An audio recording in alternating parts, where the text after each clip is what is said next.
আসসালামু আলাইকুম। আশা করি সকলেই অনেক অনেক ভালো আছেন। যারা আমার চ্যানেলটি সাবস্ক্রাইব করেছেন সবাইকে অসংখ্য অসংখ্য ধন্যবাদ জানিয়ে শুরু করছি আজকের ভিডিও। দেখতে পাচ্ছেন আমার এখানে একটি 50-050 ভোল্ট ট্রান্সফর্মার। এটা কিন্তু 50-050 ট্রান্সফর্মার। ট্রান্সফর্মারটি ব্যবহার করতে গিয়ে মানে ট্রান্সফর্মার কোনো সমস্যা নাই, কিন্তু আমার যে সেটটি ছিল সেই সেটটির সমস্যা। তো ট্রান্সফর্মারটি মোটামুটি সার্ভিস ভালোই দিয়েছে, কিন্তু আমার সেটের প্রবলেমের কারণে আমার ট্রান্সফর্মারটি দেখুন পুড়ে গেছে।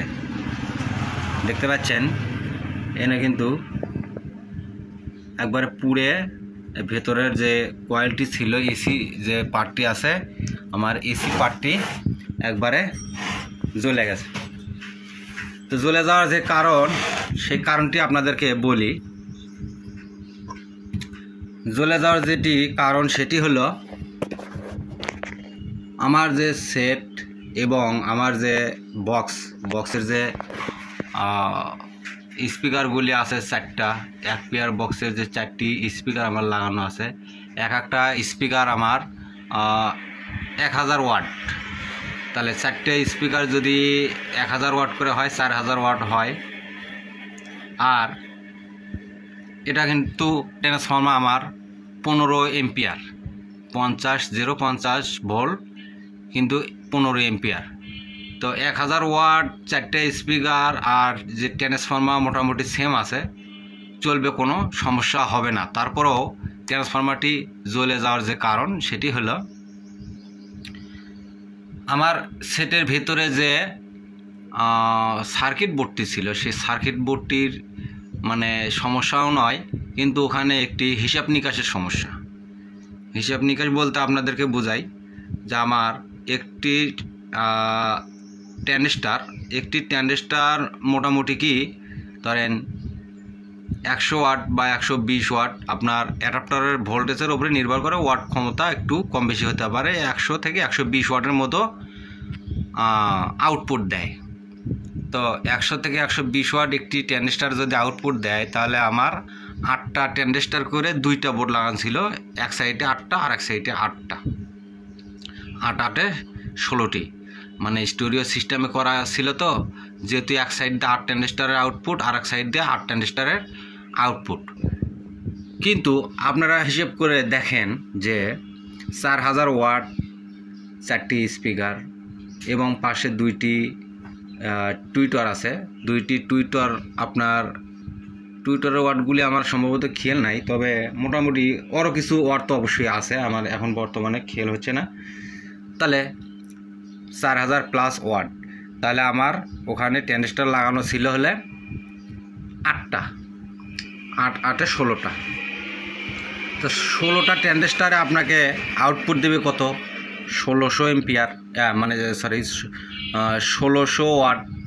আমার প্রয়োজন 4000 ওয়াটের উপরে, কিন্তু আমি আউটপুট পাচ্ছি 1600 ওয়াট।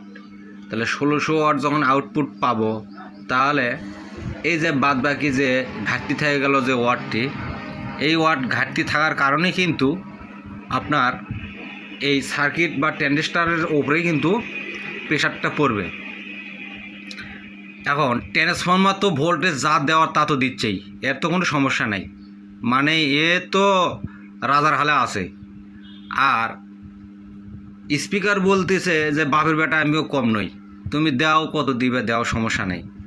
কিন্তু এই ট্রান্সফর্মার যে ভোল্টেজ দিচ্ছে, স্পিকারে যা চাচ্ছে, যে ওয়াট পরিমাণ চাচ্ছে, কিন্তু মাঝখানে গিয়ে হচ্ছে কি প্রেশারটা পড়তেছে আপনার সার্কিটের ওপরে, সার্কিট বোর্ডের ওপরে, অর্থাৎ ট্রানজিস্টারের ওপরে। ট্রানজিস্টারে যেহেতু ওয়াট কম, আপনার দুই পাশে যদি শক্ত কিছু থাকে, মাঝখানে যদি নরম থাকে, তাহলে চাপটা কোথায় যাবে?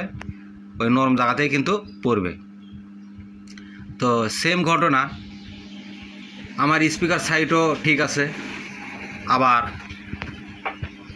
ট্রান্সফর্মার সাইডও আমার ঠিক আছে। মাঝখানে যে সার্কিট বোর্ডটি আছে, সেখানে আমার কিন্তু ট্রানজিস্টার কম, ওয়াট ক্ষমতা কম।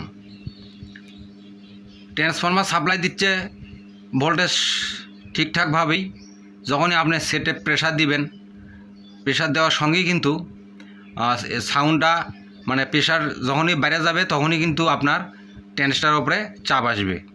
কারণ ওই তো এমুখ থেকে ভোল্টেজের ধাক্কা পাচ্ছে, কিন্তু ওখান থেকে ওয়ার যে ক্ষমতা আছে ওই ক্ষমতা দিয়ে বক্সে যে ধাক্কাটা দেবে এটাকে দিতে গিয়ে কিন্তু হাঁসফাঁস করতেছে, মানে ওর অবস্থা কেরাসিন। ওই যে কথা আছে না, পাটা পোতায় ঘষাঘষি মরিচের কর্ম শেষ। তো আসলে এই দিক থেকে ইয়ে করছে, আমিও বাপের বেটা কম না, স্পিকারও বলতেছে বাপের বেটা আমিও কম না, মাঝখানে সার্কিট বোর্ডটা কিন্তু খবর হয়ে যাচ্ছে। যার কারণে এই ট্রান্সফরমারটি এক পর্যায়ে কী হলো, সার্কিটটি ট্রানজিস্টারগুলি কেটে গেল, মানে একটি ট্রানজিস্টার কেবল কাটা শুরু করছে। ধরেন যখন ভাড়া দিয়েছিলাম হয়তো বা একটি কাটছে বা দুইটি কাটছে, তারপরে কিন্তু সেটটা গরম হওয়া শুরু হয়েছে, ট্রান্সফরমারটি কিন্তু গরম হওয়া শুরু হয়েছে, বা এক সাইড কেটে গেছে, গরম হওয়া শুরু হয়েছে। তারপরেও কিন্তু হয়তো বা এক সাইড বাঁচতেছে, ওরা তো আর বোঝে নেই যে এই সময় বন্ধ করতে হবে। আমার একটা ভুল ছিল সেটের, যে আমি স্পিকার সাইডে যদি ফিউজ করতাম তাহলে হয়তো বা এই সমস্যাটা আমার হইতো না। কিন্তু এসি সাইডে কিন্তু আমার ফিউজ ছিল, কিন্তু ফিউজ একটু সম্ভবত হার্ড ছিল, যার কারণে ফিউজটা কাটে নেই, আমার ট্রান্সফরমারটি কেটে গেছে। যখন এক সাইড বাজতেছিল পাবলিক কিন্তু বাজাতেইছে এমোকে এই দিকে মনে করেন যে এখানে যে ট্রান্সফরমারটি আছে এটার কিন্তু কর্ম শেষ।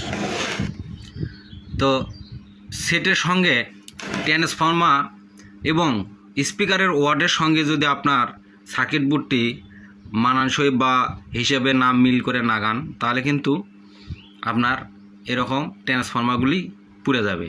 ট্রান্সফরমার দোষে কিন্তু ট্রান্সফরমার পুড়লো না, পুড়ে গেল কিন্তু আপনার হিসাবের কম বেশির কারণে। এটাই হলো মূল থিম।